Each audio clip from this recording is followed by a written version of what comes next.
In this tutorial, I'm going to show you how to transfer WordPress from a local host to a server manually without a plugin. So we're going to move the files and the database manually and get them up on a live site with an add-on domain on a hosting account. I'm going to show you how to do that starting right now.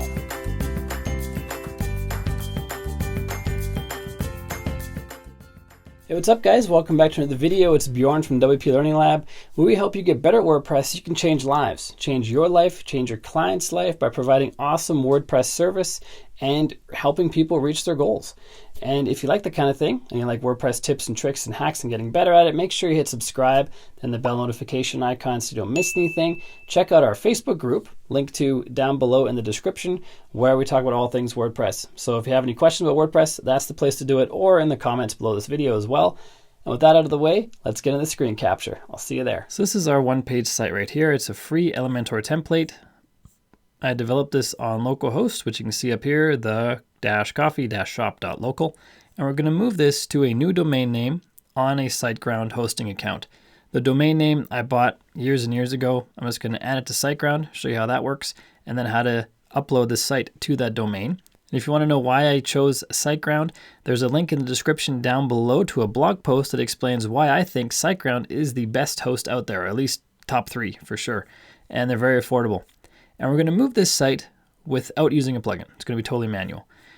So before we move a site, we have to add an add-on domain to our hosting account. To do this, we go to our hosting. We open the cPanel. If you're in SiteGround, you probably start on the Home tab.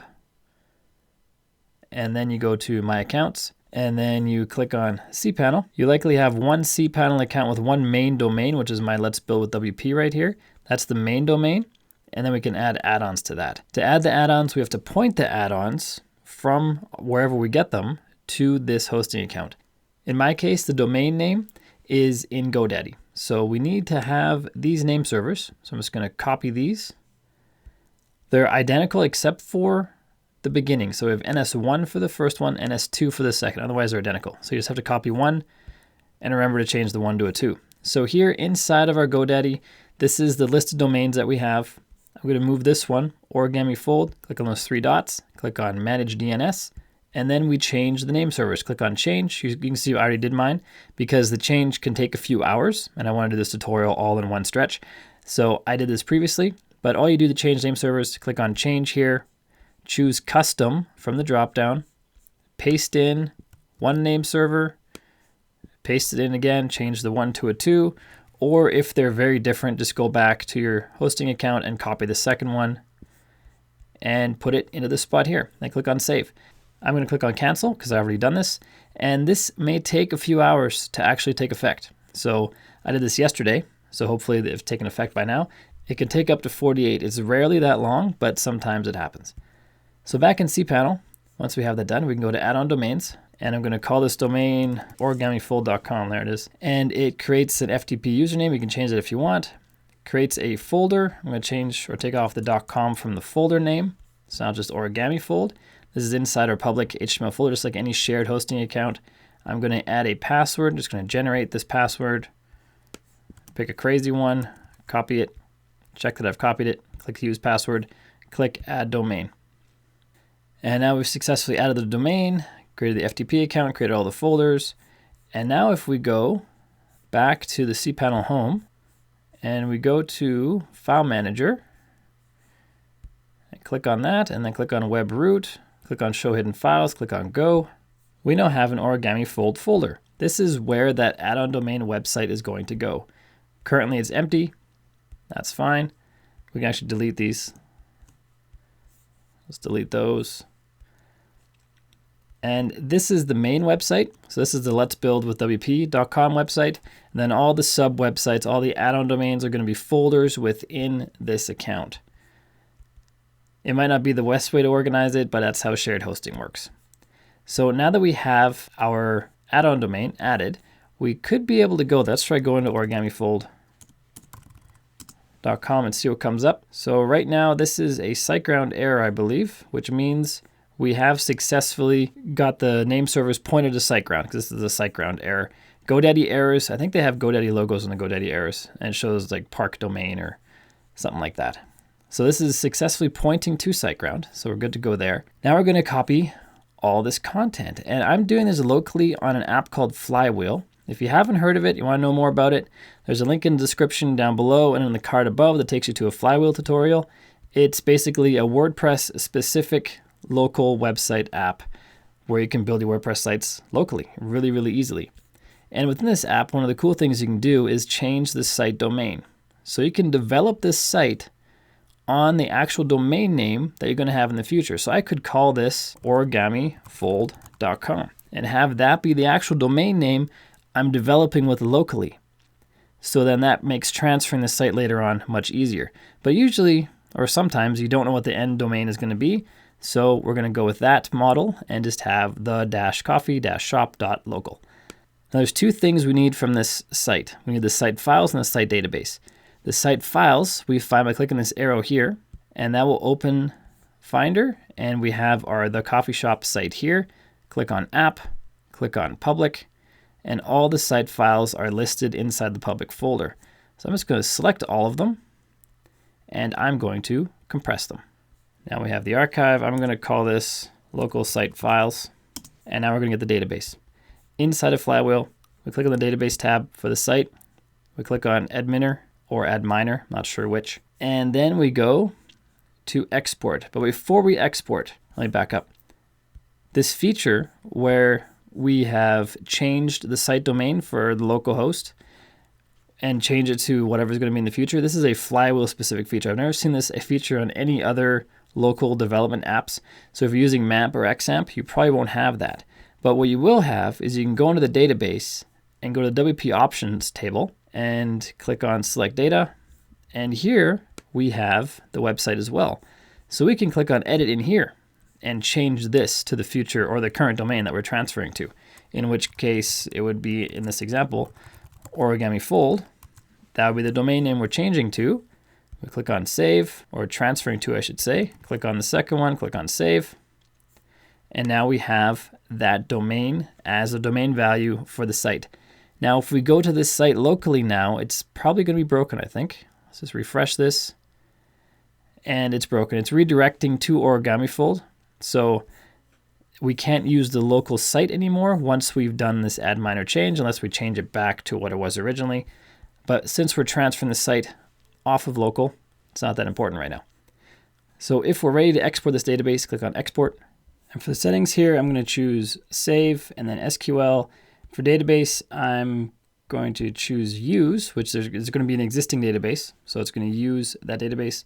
Drop and create tables. It's going to select that as none. No, I'm going to put it as create. So they got to create the tables. Then click on export. This will make more sense in the minute when we upload this database to the SiteGround hosting database. So we have this file now on our local hard drive, and it's right here. I'm going to drag and drop this into our site files folder. I'm going to rename it to local site database.sql. And now we're going to open it in a text editor. I use Sublime Text 2. You can use a different one. I like it. It's easy, lightweight, got nice syntax highlighting. And what we're going to do here is a couple things. First, we're going to find all references to the old domain. I know we changed the domain in the options, but that doesn't change it everywhere. So we're going to change it some more. So we're going to change the settings to, or change the URL to the new one. So we're going to use the replace option under find. Going to find the old domain, which is the coffee-shop.local. And there's 149 matches, it says down here. So there's a lot to replace. Replace it with origamifold.com. Click on replace all. And this should only take a few seconds. If you have tens of thousands of matches, this will take maybe a few minutes to do. So next thing we're going to do after all that is done is at the very top, we see it says here, use the database local, which was a setting that I did in the export. So if we go to export again, here it says use. If I put this to blank, that would likely not have this. So actually, I'm just going to delete this. I don't want to have use. So when you export, choose the blank option. Click on save. And now we can go ahead and create the database inside of SiteGround. Databases don't just magically appear. We have to create them. So if we go back into our SiteGround cPanel and look for a MySQL databases. This guy right here. Click on that. And we're going to create a new database. I'm just going to call this some letters and click on create database. And I'm going to copy that database name. I'm going to paste it into a text file because we're going to need that in just a minute. So this database name starts with DFHER. I like to start the username with the same because I often have a lot of sites on one server and it can be hard to find them because we have to link the user to the database in just a minute. So if you have very crazy names, it'd be hard to associate them. So I like to have the first few characters be the same. So after I pick a username here, got to generate a password. This one looks great. Copy it. Check that box. Click on use password. Click on create user. Now we put that password into the same file.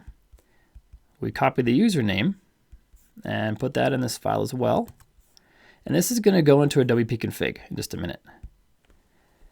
Before we do that, we need to link the database to the user, or sorry, the user to the database. And I started them both with dfher, so they're easy to find.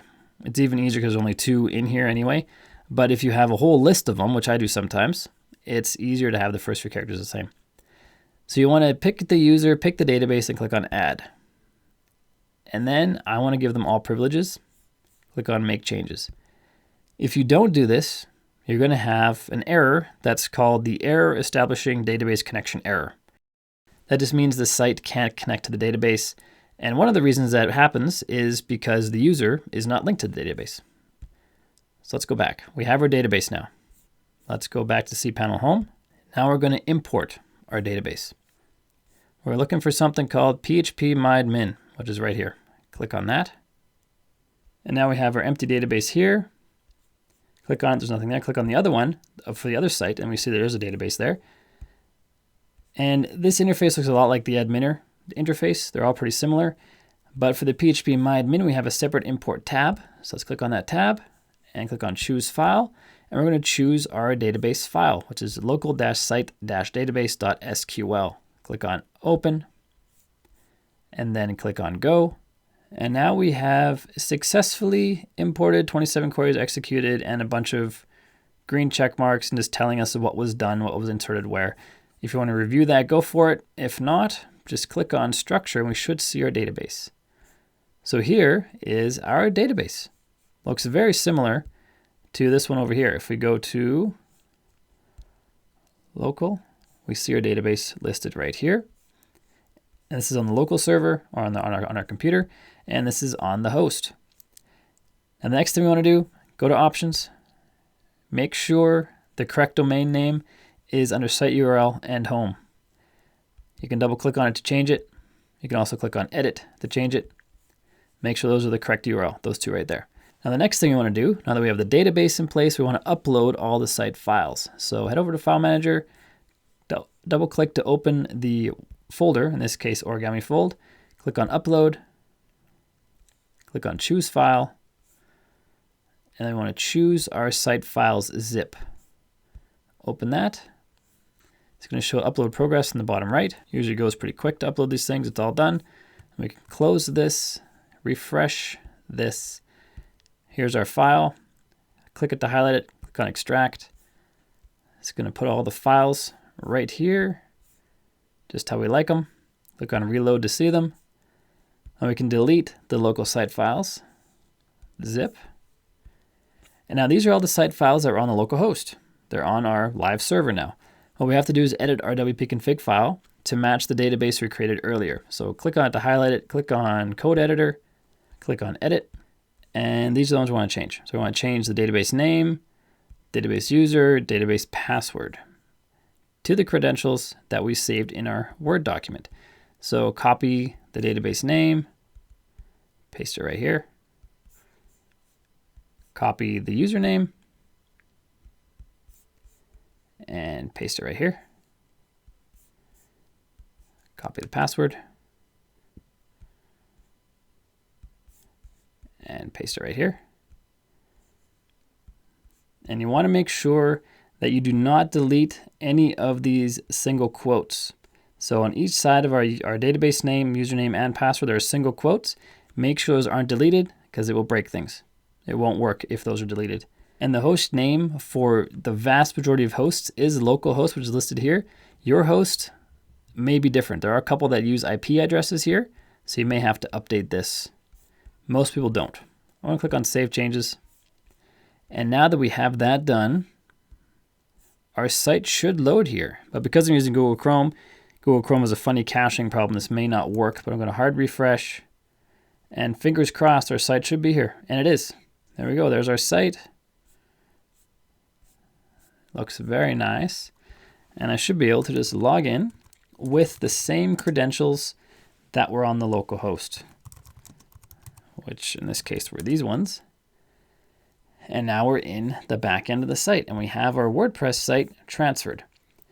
A problem you might run into, which won't be a problem on this site because it's just a one pager, the home page almost always works immediately on the transfer, but the sub pages, so the inside pages of a site, like the domain name / and then a page name, sometimes those show 404 errors. To fix that, go to Settings and Permalinks. Don't change anything. Click on Save Changes. Then do it again for good measure. And what this does is it recreates the htaccess file. And this, nearly every time I've seen, fixes the 404 errors for subpages after a site transfer. And in case you're curious, because I know you are, the htaccess file, there's not one listed here now because it didn't have one. If I refresh now, because we saved our permalinks, we now have an htaccess file right here. If we edit that,